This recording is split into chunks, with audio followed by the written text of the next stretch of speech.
2011 में जामिया मिलिया इस्लामिया से SC ST student का आरक्षण कांग्रेस पार्टी ने समाप्त कर दिया।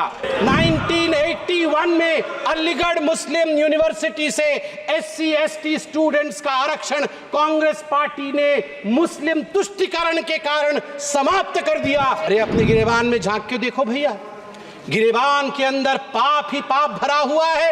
लेट मी रीड आउट आपके पाप के चिट्ठे। आप मतलब ये दिल्ली वाले आप नहीं। Today a lot has been talked about reservation. My good friend from this side and my friends from that side, they've exchanged arguments about reservation, आरक्षण। मुझे तो कहते हुए तकलीफ होती है, जो लोग आरक्षण के ऊपर इस प्रकार मगरमच्छ के आंसू बहाते हैं वो लोग आज जवाब दें। कांग्रेस के दिग्गज नेता यहां मौजूद हैं, आप बताइए क्या यह सच नहीं है कि जो सेंट्रली फंडेड इंस्टीट्यूशंस हैं, जामिया मिलिया इस्लामिया और अलीगढ़ मुस्लिम यूनिवर्सिटी, भारत का संविधान कहता है कि ये सेंट्रली फंडेड इंस्टीट्यूशंस के अंदर भी हमारे SC और हमारे ST बंधुओं के लिए आरक्षण का प्रावधान रहे।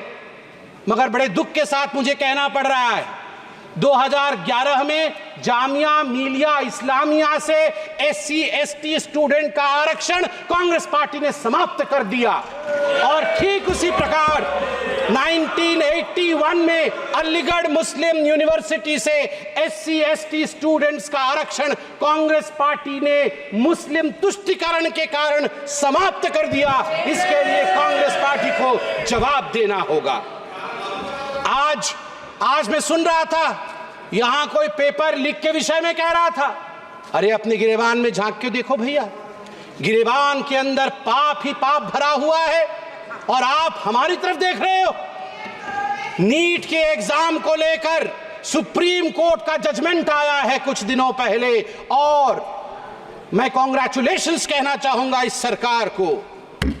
बिल्कुल सही तरीके से जो धर्मेंद्र प्रधान जी ने उस दिन यहां पर आप लोग चिल्ला रहे थे, धर्मेंद्र प्रधान जी ने जो कहा था इंतजार करिए, we will come out clean on NEET examination. The highest court of this country has buried us, the highest court of this country has given its verdict. But let me read out आपके पाप के चिट्ठे। आप मतलब ये दिल्ली वाले आप नहीं, आपके पाप के चिट्ठे मतलब आपके।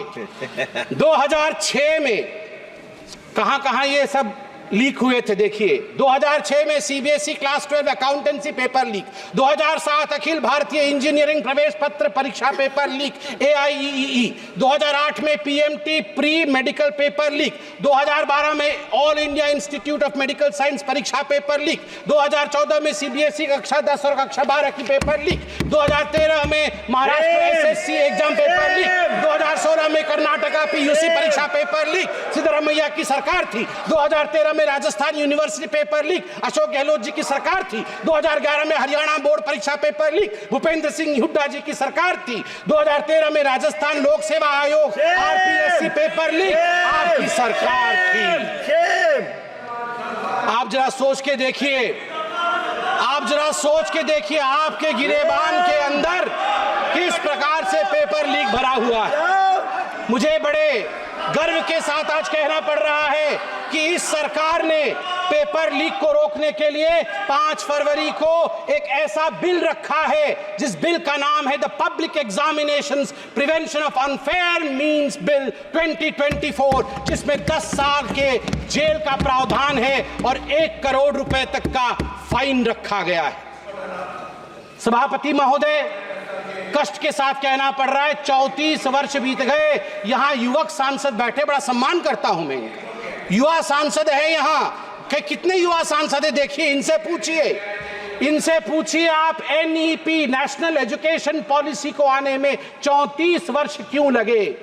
गर्व के साथ कहूंगा 2014 में प्रधानमंत्री नरेंद्र मोदी, भारतीय जनता पार्टी ने अपने मैनिफेस्टो में सीना ठोक करके कहा था हम सरकार में आएंगे, नई शिक्षा नीति लाएंगे, और हमने वो करके दिखाया है। ये मोदी की गारंटी है, नई शिक्षा नीति।